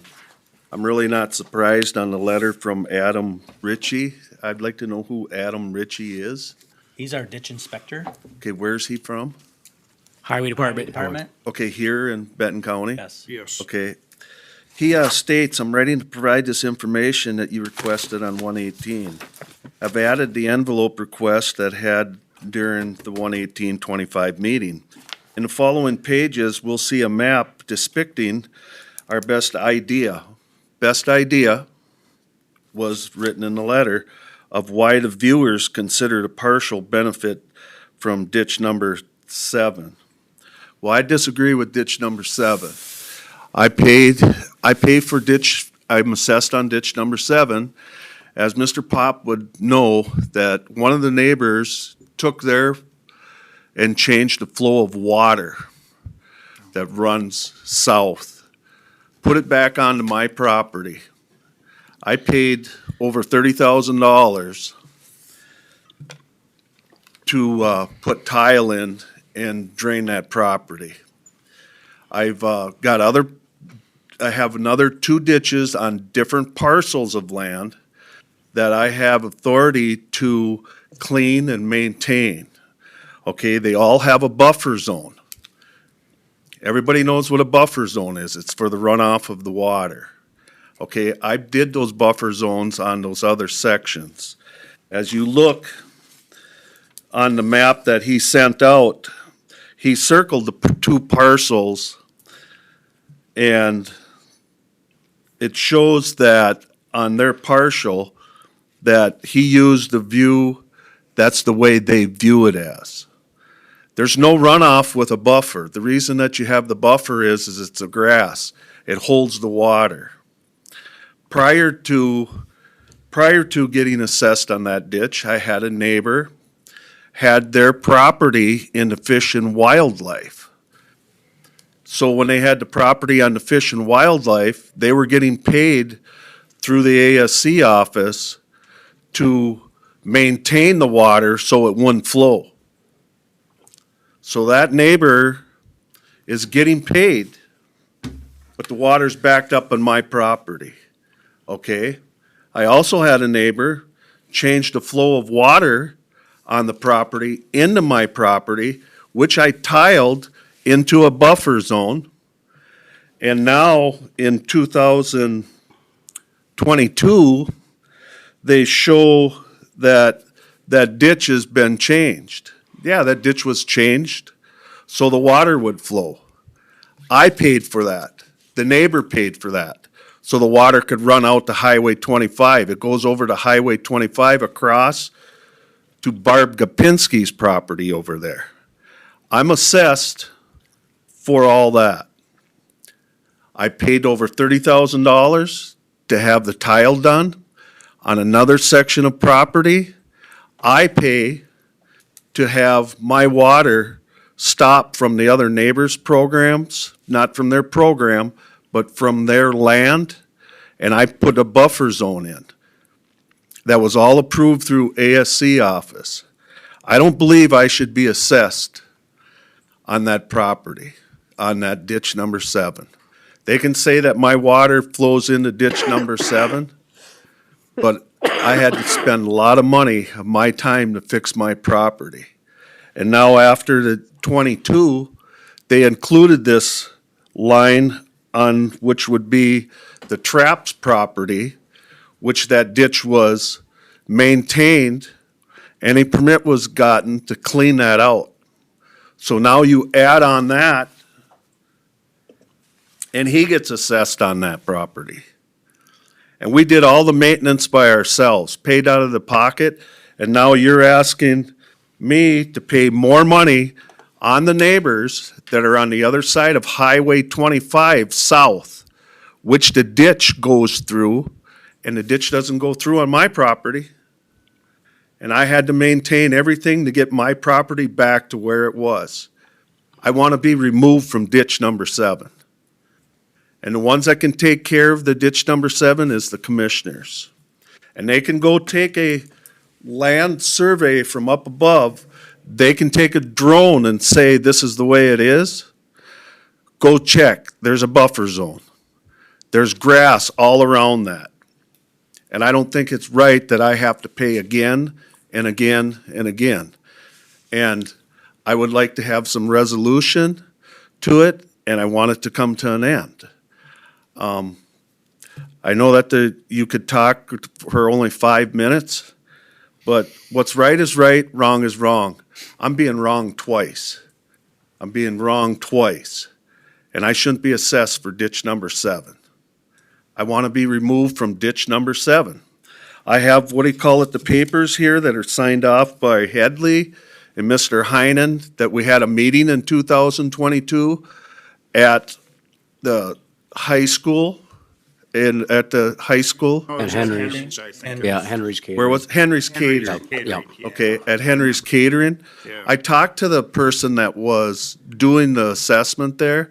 He was gonna get back to me. I believe he was from Cambridge. I could be wrong. He was one of the spokespeople there, and it was a heated meeting. I did not talk. Okay, I just thought he would come out and we would have a conversation to agree to disagree or whatever it is. That never happened. So Mike, if I could, I'd love to, I want to help you with this. I think there's two options we can look at to start with. Number one, would you be interested if I could contact H2O reviewers and have them contact you directly to describe how they came up with what they came up with? That's number one. Right, and it's written in, the H2 thing is Yep. written in here. But I'd like him to have a conversation with you, not just the paperwork about how they Correct. got to that point. Correct. I can't promise, we have no way of forcing them at this point because we're 4 years out. But I think we've got a good enough relationship with him that I think he would call you and have that conversation. So number one. Number two, if you want to be removed from CD7, there's a process for that. You can petition to be removed. We can't just remove you. So, because that would potentially affect everybody else that's on that system. So by statute, we'd have to go through that process. You can petition to be removed. Those are the two things that I can offer you, and I'm happy to help with those. Okay, I appreciate it, and I thank you for your information, and. So let me, Mike, if I can, let me call Brian Murphy at H2O Reviewers and see if he's willing to contact you. Could you please leave me, or does somebody have your your phone number? I don't give out my cell, but my home landline is 387-2780. 2780. So give me an opportunity to reach out to H2O Reviewers, see if they're willing to call you, and then they could call you at this number. That's correct. They can leave a message and I'll get back to And them. then you might have to get back to them to set up a time that they could actually, for sure, call and talk to you. So that they have Correct. the information in front of them. It sounds like you have your redetermination of benefits packet in front of you that they gave you. Correct. Okay, so that's good that you have that. So then they can talk directly to you about how they got to that point. If you determine at that point that you're in disagreement, you'd have to move on to a petition to remove. I thank you for your time. Mr. Chair? Mr. Chair? Yes. Commissioner Pop, go ahead. So, on the first project that he mentioned, I was out there when he did that, when the water was diverted to the north. And then, I mean, without knowing that there's tile in there, or H2O reviewers, I could see where they assume that it was going to that ditch. Sure. I guess for my own clarification, when I hear you talk about cleaning or doing this tiling stuff, this is on private ditches. Negative. Yeah. It's on CD7? It's on my property that I did the So tiling. it's your private Yeah. ditch. No, but the second part are my private ditches now, but I have to get approval Yep. through the county because it goes out to the county ditch. Okay, so but Okay. does your first approval deal with soil and water conservation or ASCS? To No. get the permit to clear? You're just bringing I it got the permit to do the tiling. I had the company that did the tiling, I had them go into the ASC office. Yep. So everything was on the up and up. Yep. I didn't go in and get the permits, they went in and got the permits. But the county was involved because you were bringing the water to the county road ditch or the county drainage ditch? Neither on that. The water that got drained from the neighbors onto my property, I tiled and put it on my property at the lowest level so I could continue to farm that land. Otherwise, I couldn't farm that land because they changed the flow of the water that goes southeast.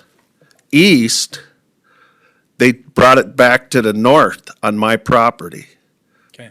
from their property.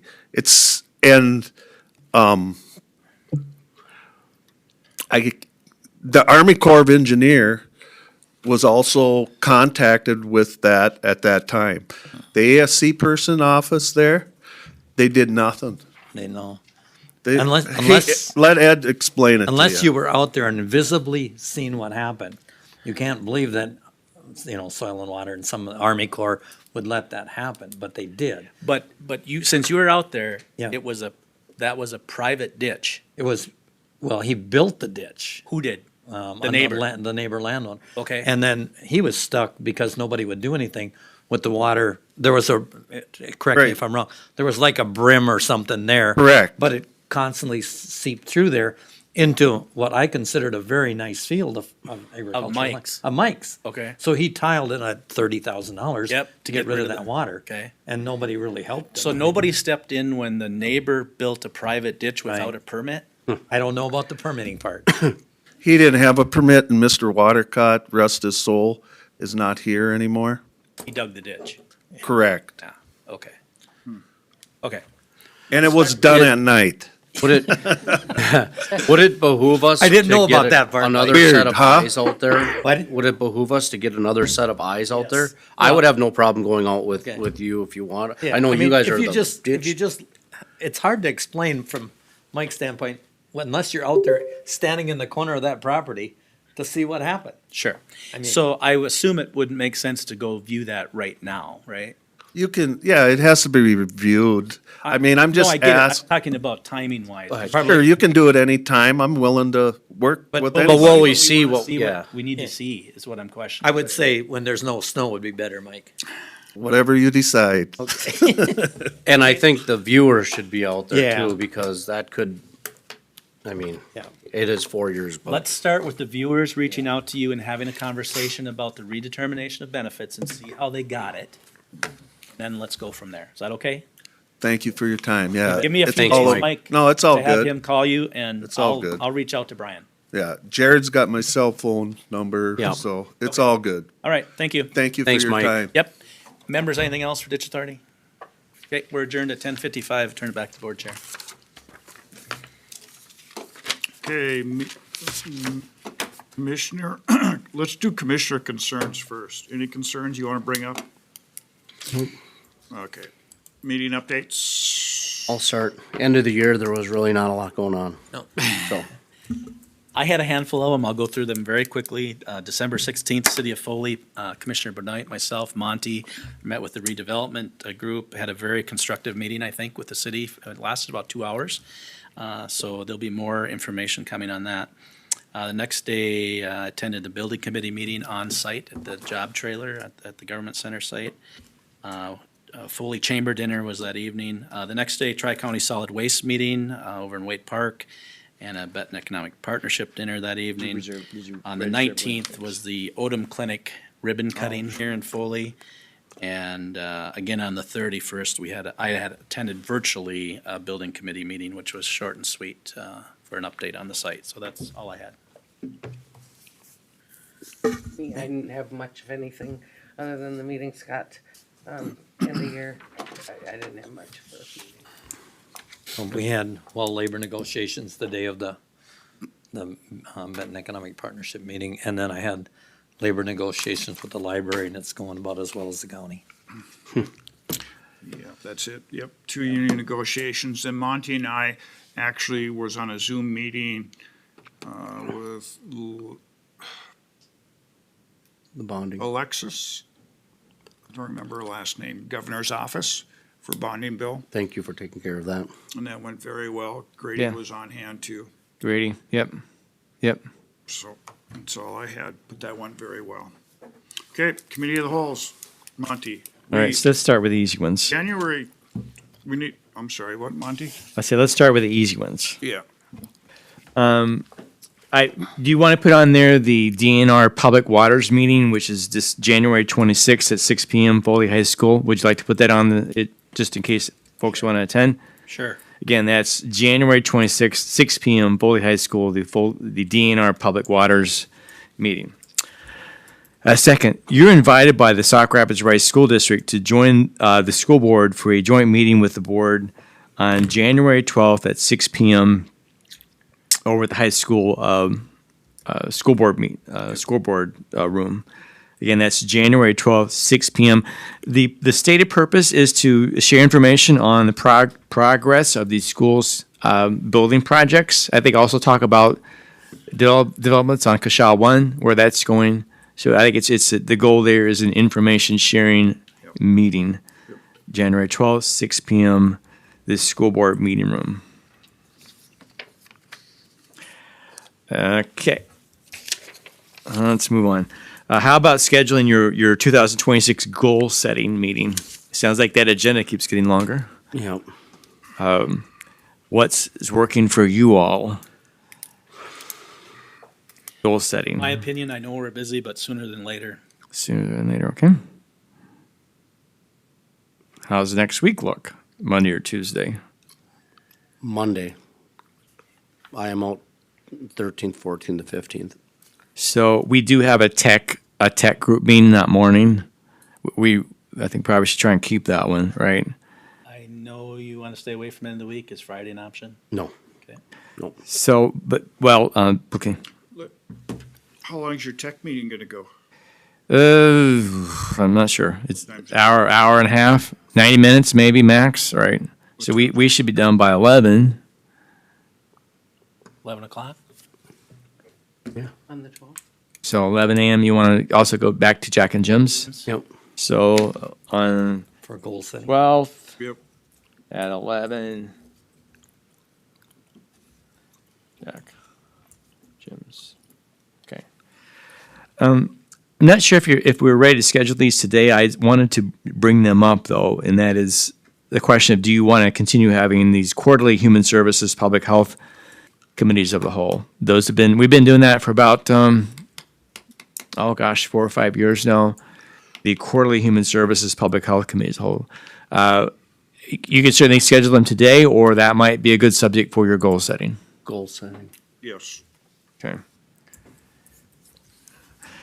Also, typically this first meeting of the year, you've scheduled the employee forums.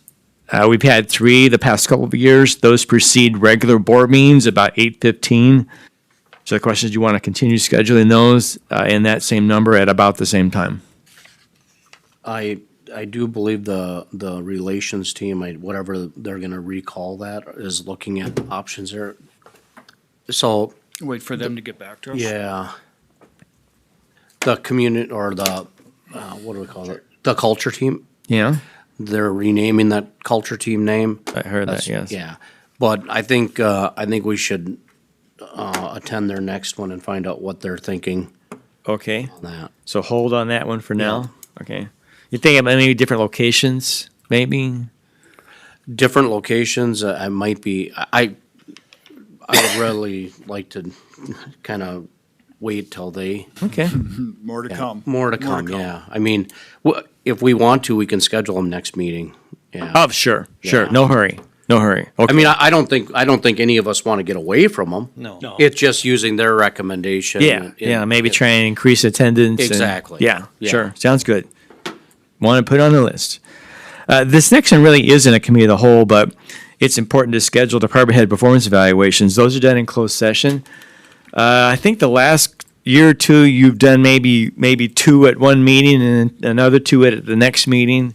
Unless you want to just knock them all out at one board meeting, or you could have a special meeting for this purpose. Monty, do you have any idea how full the agenda will be on the 20th? I'm sorry, I don't. At this point, I don't really have a whole lot. You'll have a construction, you'll have you have a integrity update. That's all I can think of, but shouldn't be a whole lot, no. So, Let's just get them done with. you just want to knock them all out? All in one day. Yeah. Yeah, that's fine, provided that we don't got 3 hours of Right. meeting. Right. Yeah. Tentatively scheduled the 20th? Yep. Okay, we'll just knock them all out. All right, got it. Jan 20th. All right, let's see, what else do I have here? Requesting a committee of the whole to discuss potential auditor treasurer appointment. I was asked to propose this to you all, if you wish to have a committee of the whole to discuss this topic. Yes. Any other cows scheduled right now that we could tie it No, with? no, we don't have any others scheduled this moment. What happens How if we look about- at the February 3rd? Or I was gonna say, how about before the 20th It, board meeting? it needs to be, well, if you're going to consider this for this year, it would need to occur in January. Could we do 8 o'clock the 20th? Before the board meeting? If Sure. that's the only Yeah. item, I can't imagine Yeah. that it's We do that. Feb 20th, 8 a.m. January 20th. What did I just say? You said Feb, I think. I'm sorry. January 20th at 8 a.m. Jan 20.